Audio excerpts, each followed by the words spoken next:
we're on our way to getting a stablecoin bill in the short run. Released 6 governments that we're working with. Most recently, we announced a partnership with the National Bank of Georgia.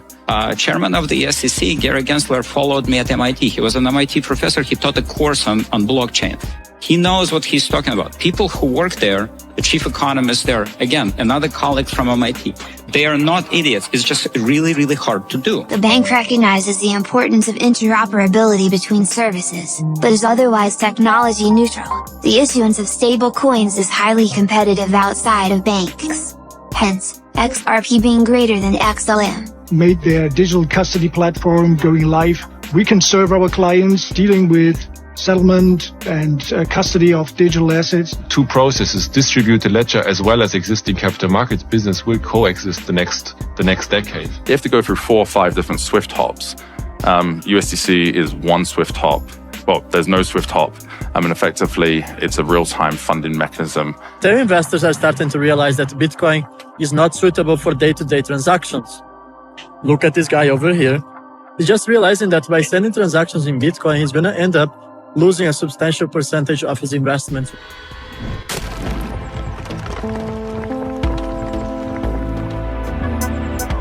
Enjoy the ride, pal. It's the XRP Army. If you got some baggies, welcome to the party. Welcome back to some more Moon O'Clock News. No breakfast, no coffee, just straight extra. Extra. Bullishness. Shout out to the latest sub. Appreciate you stopping by, tuning in, smashing them likies. Stuffing some baggies, go ahead. Throw on those moon suits.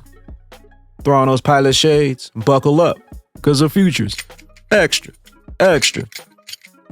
Bullish. Let's go full speed, full throttle into the cryptoverse. We got the total global cryptocurrency market cap today at 2.5 trillion, down about 0.3% in the past 24. We got XRP in the number 8 spot, currently right around 52 cents. Stellar XLM right around 11 cents. We got BTC 64,466. We got ETH right around 31, 32 hundo. Flare Networks right around 3 cents. Axelar $1.12. XDC right around 0.038. We got Songbird right around a penny. Stronghold 006. We got Zahao Networks right around 13 cents. Evernode 32, 33 cents. We got one from Ripple to pop things off. A growing set of leaders in finance expect blockchain and crypto to boost customer experiences, from emerging utility and increasing adoption to regulatory progress. Explore how global payments leaders are thinking about crypto and XRP. All roads lead to the bridge, transforming the way value moves. We got one from Subject Views. Ripple X Stellar, U.S. Department of Treasury, at a roundtable discussion alongside Nellie Liang, Undersecretary for Domestic Finance, U.S. Department of Treasury, Washington, D.C., April 23rd, 2024. Know what you hold, know what's coming, and know why. They want those XRP, XLM. Baggy's back. We got WellFud, U.S. likely to reject the introduction of Ethereum spot ETFs next month. Stephen Arrow says, it's been over a month since the SEC launched its investigation into Ethereum, and it's quite clear that they've been preparing for this moment all along. Their intention is to align their stories and declare ETH securities. Starting from their decided move to proof of stake, everything previous is almost non-existent. It is widely acknowledged that our attempts to stop them have been unsuccessful and that have become too powerful. However, we have not given up. We will continue to shine a bright light on their actions. It's obvious that someone with authority should take a closer look at this situation and say, let me make a name for myself, be the one to finally hold these behind Ethereum accountable, and not fathom how they could approve an ETF. I have no doubt about the SEC's ability to surprise us, but approving an ETF would have a huge blow to all investors, stripping away any remaining integrity in crypto. We got high vibe assets. Prepare yourselves. Stablecoin regulation imminent. XRPL stablecoin. XRP to move the value. We have the feds. We have the Treasury. We have the White. One of the things about this bill is it's been very complicated. We have so many entities that are involved. We have the feds, we have the Treasury, we have the White House. Everybody has had something to say, and we've had to recognize all of those concerns. But in doing that, in the final analysis, it's about making sure that investors and that the people are protected, and that we don't have, a stablecoin bill where people who are, basically the companies don't have the assets that they say that they have. We have to ensure that they have those assets to back up stablecoins. We are talking with the Senate side. We've met with Schumer. I've talked with Sherrod Brown. We're on our way to getting a stablecoin bill in the short run. One of the things about this bill is it's been very complicated.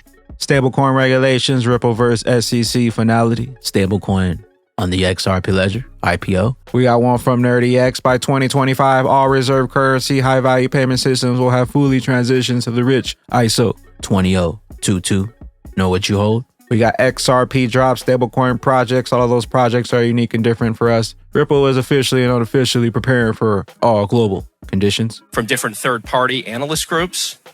And nothing is more important to us than the partnerships that we've built with different countries. We're honored to be working globally with many central banks. I think we've publicly released 6 governments that we're working with. Most recently, we announced a partnership with the National Bank of Georgia. We're honored to be working with them. We have several others that we're working with privately. All of those projects are unique and different. For us, they're a fabulous opportunity to go in and learn about the country and offer our solution to their CBDC objectives. From different third-party analysts. Got XRP drops. Regulators are not idiots, you know. The chairman of the SEC, Gary Gensler, followed me at MIT. Regulation is just really, really hard to do. It may start out as a positive sum game, which is highly centralized, but then move in a very decentralized environment because of, say, adoption and the way consensus works. Then there is a change in protocol and then becomes sort of semi-centralized or more centralized. It shifts in nature. This is the nature of this asset that makes it so difficult.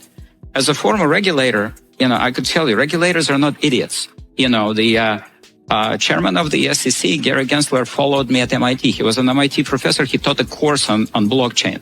He knows what he's talking about. People who work there, the chief economist there, again, another colleague from MIT, they are not idiots. It's just really, really hard to do because of this sort of shifting nature of what that asset is. We got Rob Cunningham. This is just the beginning. The grasp of the emergence of high-quality liquid assets, a cool new category term we can use to encompass all digital assets that will be interoperable, enhance payments. The bank recognizes the importance of interoperability between services, but is otherwise technology neutral, subject to meeting its objectives. Cough ripple cough. The risks of DeFi disrupting the broader financial system in the immediate future are low. CBDCs issued banks. Stablecoins issued by private entities and banks. Loans and credit for the general populace moves away from banks and goes to non-banks. Banks will oversee finance to private entities and will have higher interest rates. This keeps confidence in the CBDC and urges consumer confidence towards stablecoins that will have much lower interest rates. Stablecoins will be backed with high-quality liquid assets, HQLAs, cash and stocks, and anchored the CBDC's banks will offer higher interest rates to compete for deposits. Businesses can issue their own digital money, as they are focused mainly on a means of payment. As stablecoins are anchored to CBDCs and require access to private information, Ripple's private and public ledgers prove the use of XRP. See the RippleNet video for more info. Interoperability and protection of data is key. Private ledger, banks, authorize payments in the public ledger. The issuance of stablecoins is highly competitive outside of banks. Hence, XRP being greater than XLM. Digital money provides cheaper, faster payments with great advantages that branch off to increase financial inclusion. A new financial system will be rolled out this year, transitioning through until 2025, when adoption will be completed. This is just the beginning. Best is yet to come. We got Mr. Man XRP. None of you is ready for what happens next. Ripple, DZ, Bank, Medical, HSBC, retail customers. The setup is in, and this initiative will hit the mass market very soon. Give it time to build and catch on, then boom. And made their digital custody platform going live. We can serve our clients dealing with settlement and custody of digital assets, focusing on crypto securities according to the German securities law. My name is Holger Meffert. I'm head of security services and digital custody at DZ Bank in Frankfurt. DZ Bank is the largest German depository bank with a volume of 300 million asset under depository. Beginning of 2023, we then decided that we should best work together with Metaco Harmonize. So what we aimed at is finding a solution that is as best as integrated in existing capital markets processes to make it as efficient as possible. We started to implement, and then only after 10 months, we are proud to have gone live with a custody solution based on what Metaco is offering. We aim at introducing a solution for the custody and the settlement and management of digital assets. Well, the architecture of our solution evolves, of course, around, let's say, the core, which is being able to transact and administer wallets in this digital asset space on blockchains. Harmonize is one part, but we've also built a key infrastructure. We are working with analytics providers to investigate on blockchains, and we are planning on integrate our solution fully in the capital markets processes that we already have at DZ Bank. The need of digital asset is just trying to find optimized processes and new products. And therefore, we have to think about new technologies, and DLT and blockchain is one which can help us to serve our clients better, to open up new products for our clients, especially the asset managers, to improve their performances if they want. Digital ledger technology aims at improving existing capital market processes. This is how we see distributed ledger technology. These two processes, distributed ledger as well as existing capital markets business, will coexist the next decade. XRP, the immutable, interoperable, distributed ledger. All roads lead to the bridge. We got ISO 20022. Let's do it. How can stablecoin enable brokers to seamlessly onboard customers globally? And what we think is really, really interesting here is not only the ability for network of networks. If you're somebody based in Brazil or even in Europe and you're using a brokerage here in the US, the time to fund your account is incredibly slow.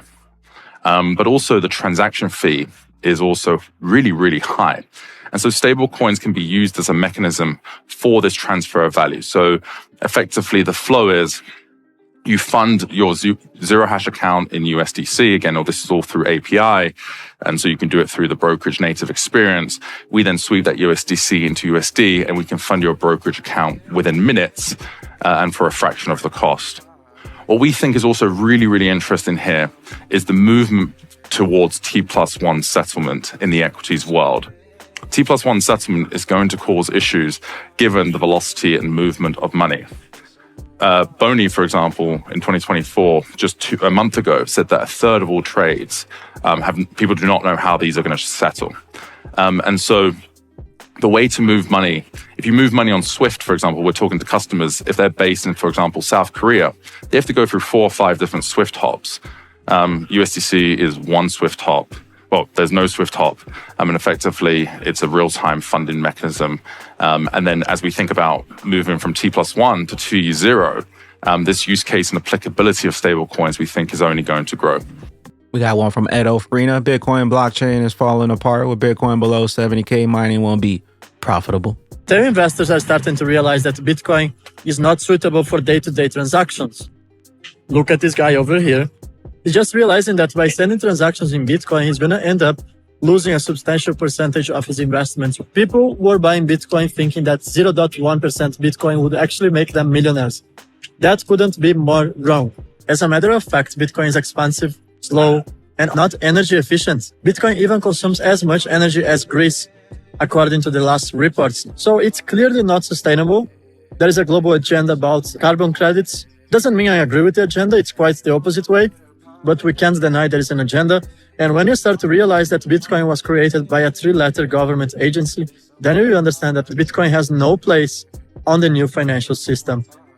Bitcoin was just a test. Get ready for the XRP ledger to go live faster, cheaper, more efficient. We got Nerdy X, a whole new world, old money, new money, coming to a ledger near you. We got CoinsKid as a DXY is working on this top. We see crypto working on its bottom. The saga continues. There's a case that the bottom is in, folks, but we need to see more structure here. And taking a look at the USDT dominance here, currently on the uptick. We got one from El Crypto Altcoins. The last time altcoins broke out of the Gaussian channel and retested it was almost 4 years ago. After that, we experienced a strong altcoin season. Back then, we also saw a buy signal in the super trend as well as the EMA 10, which withstood the entire run. We got Egrat Crypto XRP imitating the 2021 move, blue section. The current trajectory suggests a possible reach of $1.40 by June-July, a key target. The price range between $1.20 and $1.80 is plausible target. Yellow section aiming for $4 is feasible if we follow a similar path to 2021. Additionally, the blue trend line aligns with the yellowish fractal, supporting the likelihood of this scenario. XRP Army, stay ready. Another one from Egrat Crypto XRP. Look at the frustration in the comment section. We're getting closer to lift off. Flip the switch. And with that being said, Batman and Bag Ladies, you wake up and see XRP skyrocketing like never before. What's your first move? Share your excitement and strategies in the comment section below. We got about a week away next Friday for the Moon Party 3rd edition, moonparty.2tix.com. Get your tickets now for the Moon Party live show, also a Cinco de Mayo pool party. And with that being said, Batman and Bag Ladies, prepare for the greatest opportunity of multiple lifetimes. And while the 99% are on the sidelines or crying, the 1% diamond hands continue to buy. The train's left the station. Tick-tock. Where will those bags be when that regulation jar of molasses finally breaks open and XRP's true price is finally revealed? Big bags. Later glitches. In the heartbeat of Las Vegas, where the neon lights meet the starry skies, a new rhythm is pulsing. On the 3rd of May, 2024, the city that never sleeps becomes the epicenter of a revolution. The 3rd edition of a hip-hop concert like none other, Moon Party 2024, is preparing to ascend the stage during the same week as the largest XRP conference in the world, XRP Las Vegas, with electrifying performances by XRP bags. We are not done, just having some fun. Just getting started, the flip of the switch, and you thought you could short it. Burning the escrow, now there's been a shortage. So many digits, now you can't afford it.